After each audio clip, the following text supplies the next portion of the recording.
What's up, everyone? Welcome to today's video. Welcome to the Video Game Fight School channel. Thank you very much for tuning in.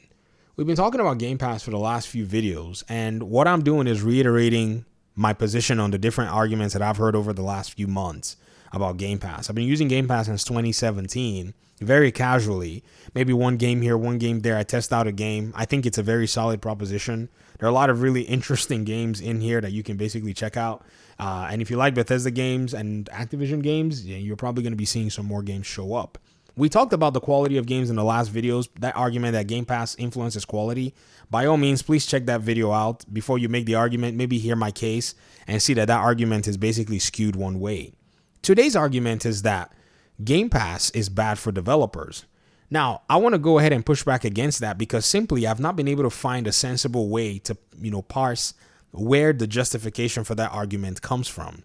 And it's very interesting and it's very important because at the end of the day, what really can affect developers is, a plethora of things. I mean, we got to say there are many things that can affect the developer in a studio working on a video game.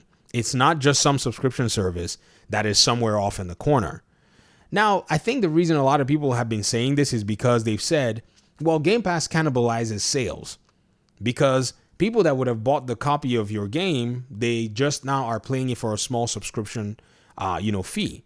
Well, yes, you can say that definitely it will cannibalize your sales because you cannot eat your cake and have it. Now, where is that cake coming from? That's where we want to talk about this. And then that's where you see that these developers that these people arguing about that they're feeling sorry for, when you actually open the curtain, you're going to see all of them with like a plate and cake in their hands and a fork, like looking at you like, what are you doing here?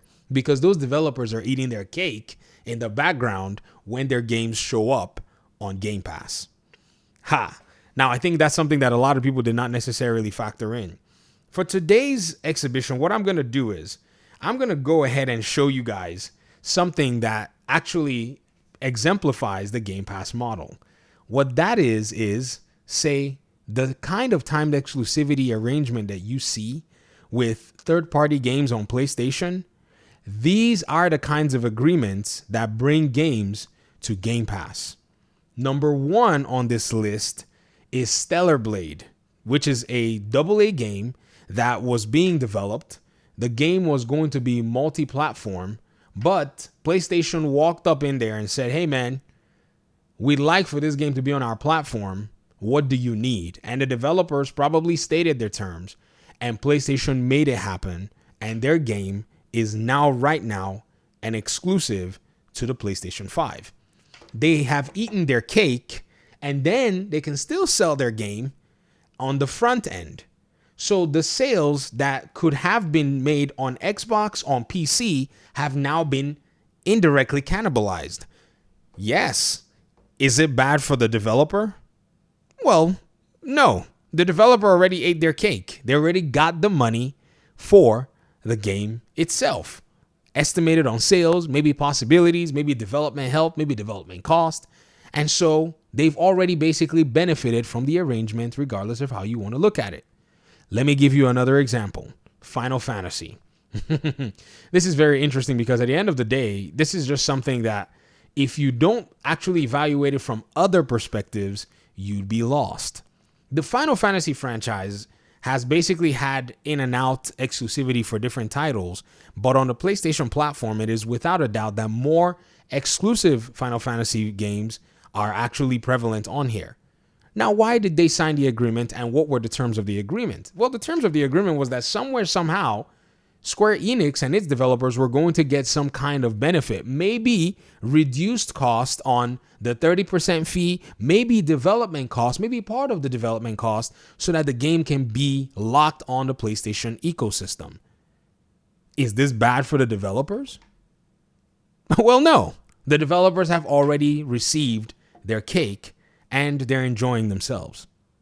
That same principle applies to the third-party games that you're seeing on Game Pass. When Ubisoft, EA, or even other publishers across the board, Rockstar, decide that they're going to put their games on Game Pass, there is a fee that is being paid or an agreement or an arrangement that is beneficial to the developers to keep their game on Game Pass. Is this bad for the developers? It is not. You see, I think for the most part, this argument has come from people who basically don't know how to deal with the fact that there's another subscription service that seems to be charting the way of how the new gaming scene is going to look. That seems to make the games that are out here quite frivolous anyways. And yeah, it looks like it. These games that you've held in high esteem. You know the thing that we gamers do, right? Let me tell you one really cool thing that we gamers do.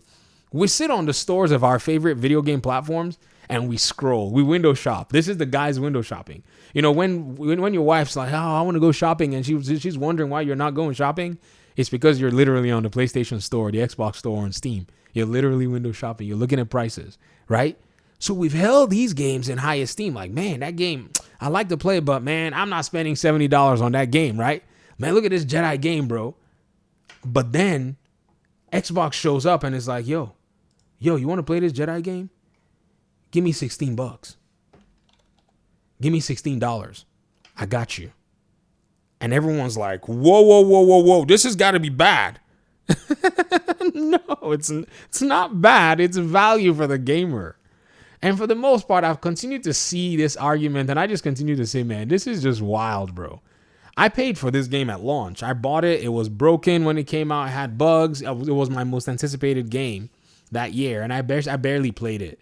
I barely played it because it was just so buggy, right? But now here it is on Game Pass because its quality was dependent on itself. This is another argument that was there. The quality was not because of Game Pass. EA themselves did not ensure that the game met their own quality standards, and the quality standards for the market and for the audience and the fans expecting the game had nothing to do with Game Pass. And so their sales were not strong. So what did they do? Microsoft, please, help us. Or they put it in their EA Play that is coupled with Game Pass. So now you can play it. They did the same thing with Immortals of Aveum. They did the same. Well, Callisto Protocol was a whole different thing. Dead Space also. And so publishers and developers, they're benefiting from all these arrangements of their games being on Game Pass. There's a fee paid to them. Microsoft is paying for this stuff. In fact, do you guys remember the article from last year where Phil Spencer said that Game Pass, Xbox spent $1 billion in acquiring content for Game Pass in 2023? Where did those $1 billion go? It's called $1 billion for acquisition of content. So somebody who owns content made that money. Even PlayStation in their leaked documents, remember when their stuff leaked from Insomniac?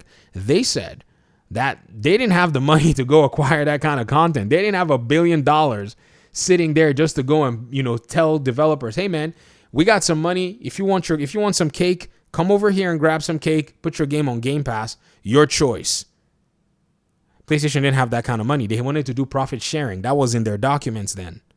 So this argument, ladies and gentlemen, about Game Pass being bad for developers, I think it's a very silly argument because as a developer, there are many things that can affect you. The choices from your publisher, the choices from the heads of your studios, the market conditions, there are a lot more things that can basically bother you than Game Pass. In fact, if anything, things like Game Pass and exclusivity deals are ways to ensure that life is breathed into a studio in a market of uncertainty, especially when the studio is taking risks that may not resonate with the market, or the studio is not certain about what it is that they're going to be bringing to the market, and maybe it's their first run. Sometimes developers get skittish. Sometimes, creatives get skittish. Sometimes the market forces are just so thick and they're dense.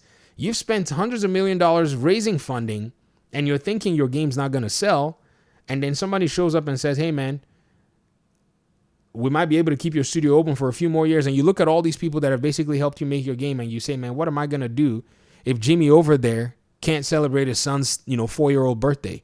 And you say, screw it, man. I'm taking the Game Pass deal. I'm taking the PlayStation exclusive deal. So please, let's stop making that argument, man. It's a very childish one. Thanks for watching the video. Appreciate y'all. Peace out.